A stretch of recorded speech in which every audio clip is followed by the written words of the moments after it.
My name is Maria Paula. I'm going to talk about the portrait of Dorian Gray, chapter 2. The chapter is called The Friend, and it says, "There is nothing in the world as important as love." This is like the most important fact of the chapter.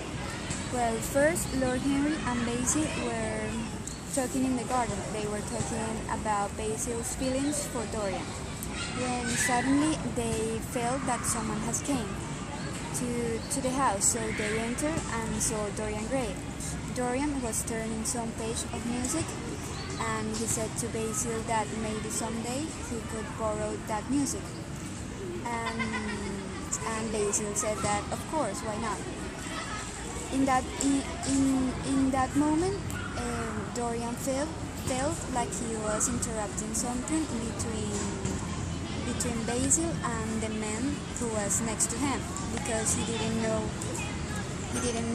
Lord Henry yet. So he said like, "I'm sorry, I didn't know."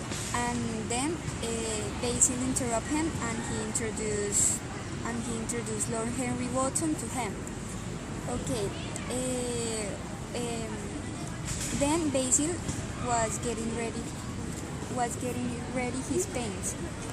So he looked at Lord Henry and said to him that he must go away because he was going to start working in the portrait.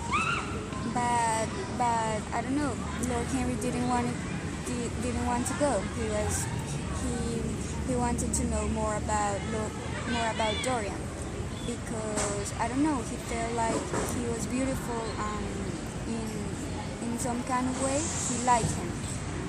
So he asked Dorian, "Should I go, Mr. Gray?" he asked, and Dorian said to him, "Oh, please, Mr. Lord, please don't leave, because when Basil starts painting, it's really boring." Okay, so the artist bit his lip and stayed. Okay, while Basil was painting, Lord Henry and Dorian were talking, and Dorian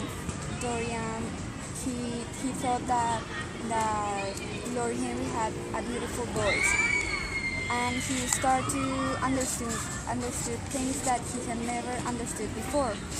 He was a little bit strange of that, and he felt a little afraid of Basil.